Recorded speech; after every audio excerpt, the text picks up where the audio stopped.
ඒක නිසා දැන් බුදුහාමුදුරුවෝ පිරිනිවන් පෑවේ කවද්ද? මනස පිරිනිවන් පෑවේ අන්න එදා.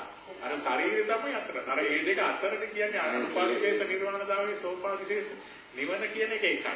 නමුත් අර ශරීරයේ තුල ජීවත් වෙනයි කියන එක තමයි වෙන් කළා කියන්නේ. සිතුවිලි පහළ වෙනවා මෙහෙමයි. පිටවගේ මේ අඳුර ගන්න. දැන් බලන්න. ඒක මම විස්තර කරනවා.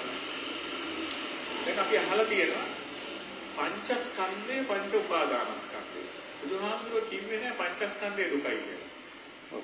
පංච උපාදානස්කන්ධය දුකයි. පැහැදිලිද? දැන් අපි හිතනවා කෙලින්ම පටිච්චසමුප්පාදයට යන්නේ. මම ඒක තිබ්බේ. හරි. දැන් ඔන්න බලන්න පංචස්කන්ධය කියන්නේ මොකද්ද? රූප, වේදනා, සංඥා, සංකාර, විඥාන. හරි? ඒ කියන්නේ අපි යම් විදිහට අඳුනගත්තා. හරි? දැන් ඔන්න බලන්න. දැන් බස් එකට නැග්ගහම අපි බලනවා සීට් එකක් තියෙනවා. සීට් එකක් තියෙනවද කියලා බලන්නේ සෙනඟ නැති තැනක්. කියන්නේ අර සෙනඟව අපි දැක්කනේ. නැද්ද? සෙනඟව දැක්කා. සීට් එක නැති තැනින් මං ගිහින් ආවේ. නමුත් බස් එකෙන් බැස්සම අර සෙනඟව බස්සලද? නෑ. උපාදානයක් නෑනේ. ඒ කියන්නේ අපිට ජීවත් වෙන්නේ ඇති නේද? සම්මුති ජීවත්. ඔව්. සම්මුතිය ජීවත් වෙන්නේ ඒ පදිද? මේ උපාදානයක ජීවත් වෙන්න බැරිද? පුළුවන්. අන්න බුදු ජීවත් වෙන්නේ. අතුතොර ජීවත් වෙන්න තේරෙනවා. ඔව්. සෝතාපන්න වුණාම ඒකමයි වෙන්නේ. හරිද? මේ අවස්ථාවෙන් පස්සේ වෙන්නේ ඒකමයි. ඒක ටික ටික ඉඳ වැඩිය ඩෙවලොප් වෙනවා. හරි? දැන් සාමාන්‍ය කේක්යක් යනවා. එතකොට මේක අඩු වෙනවා. නමුත් අරක මේක නොයන ස්වභාවයෙන් එනවා. දැන් යසෝදරා ඇවිල්ලා පුල්ලි කල්ලාගෙන ඇඬුවානේ. නමුත් එයා ඒක උපාදානය අඳුනගත්තේ නැහැ අඳුනගත්තා. අඳුනගත්තා ඔක්කොම කළා. ඒ පිළිබඳව කොහොමද ඉස්සර කරන්නේ? ඒක ඉතින් හැඟීමක් ඇති වෙන්නේ නැහැ. ආසාවක් ඇති වෙන්නේ නැහැ. අන්න උපාදානය. දැන් අපි බලමු. උපාදානය කියන්නේ මොකක්ද කියලා. දැන් තේරුණා රූප, වේදනා, සංඥා, සංකාර, විඥාන. කොහොමයි පංචස්කන්ධය. ඊට පස්සේ අපි කියනවා පංචස්කන්ධය අපි ඊට පස්සේ උපාදානය කරනවා. දැන් එතෙන්දි දැන් යසෝදරා මේකේ විඥානයක් එනවා. ඔව්. විඥානය කියන්නේ අඳුර ගන්නවානේ. බලන්න. හැබැයි විඥානය කියන්නේ ඒතකොට මෙමරි එකෙන් අපිට වගේ නේකක්ද? ඔව්. රූප, වේදනා, සංඥා, සංකාර, විඥාන මෙන්න මේක තමයි ආවේ. නමුත් එතන උපාදානයක් යාට ඒ පිළිබඳ ඒ පහළ වෙන එක ස්වභාවය. මට දුන්නේ ඒක මේ තමයි විඥානයක් එනවද නැද්ද? විඥානයක් එනවා. පංච ස්කන්ධය වැඩ. පංච ස්කන්ධය තුල විඥානය එන්න ඕන. ඔව්. හරි. පංචස්කන්ධය නේ. ඒක ඉතින් ඕක අපිට මෙහෙම කියන්න බෑ. සමහරව කියනවා ඒක විඥානය නෙමෙයි ඒක ප්‍රඥාවෙන් පහළුණා කියලා. ඒ අර ඒක ෂේප් වෙන. අපි බලමු. දැන් විස්තර කරන්න ඊගාට මොකද්ද කියලා මේ කියන්නේ. අපි මේක දීප්ති බලමු. අපිට මේක ඕන හොයාගන්න.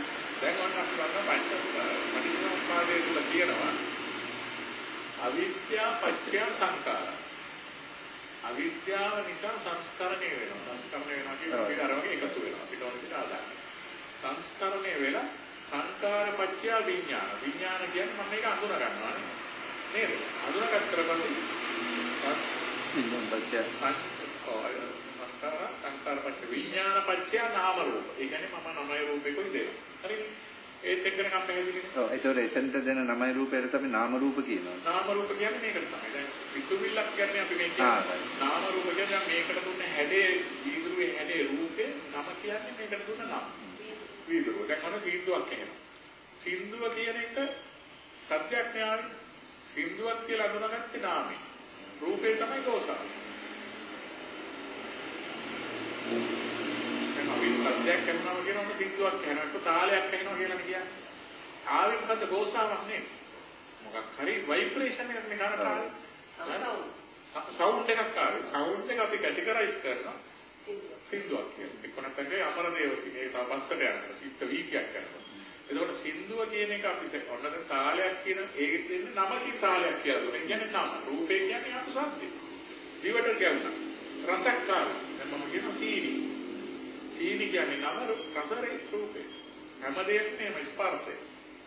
හැම දෙයකින්ම අපි දෙකකින් අඳුනගන්නේ. නෑ ඒකයි. දැන් මෙතන වීදුරුව කියන එක අඳුනගත්තේ අපි අඳුනගත්තේ වීදුරුවේ හැඩේ. කලින් වීදුරුව දැකලා තියෙනවා මේ හැඩේ.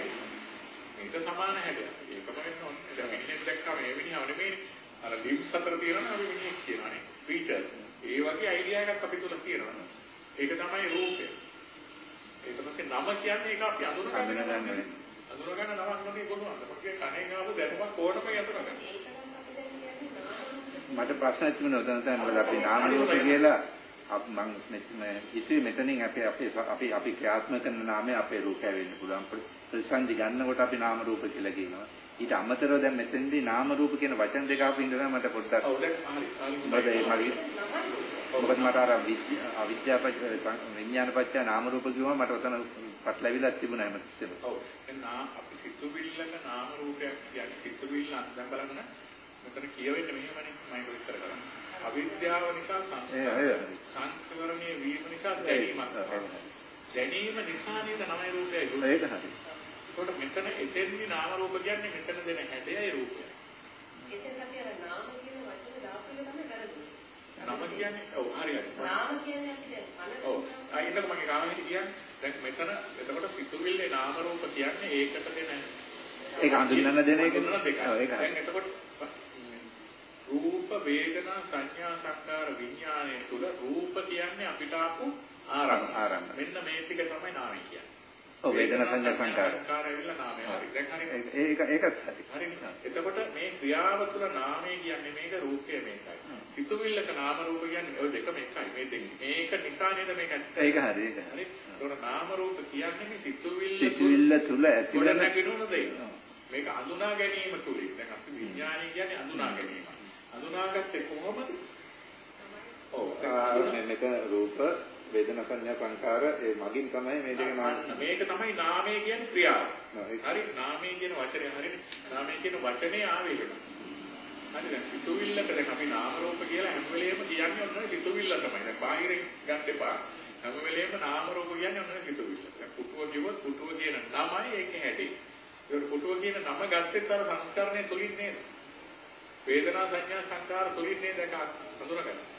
ඒ කියන්නේ අපි බලන්නේ පිටින් නේ බලන්න ඕනේ මෙතන අර පංච ස්කන්ධ පහ තුලින් ඔව් දැන් අපි මේ බාහිර දෙයක් නෙමෙයි මේ ශරීරය තුල වෙන මානසික ක්‍රියාවකට දැන් මේ බලන්න පරමාර්ථ ධර්මය කියන්නේ මේ ක්‍රියාව තෝරගෙන.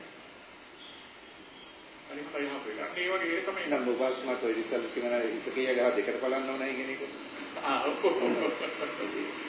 ඒතර අපිට පිටට නෑ යවෙන්නේ. හැබැයි එතන සිතුවිල්ල තුල ඇති වෙන කොටස් දෙක.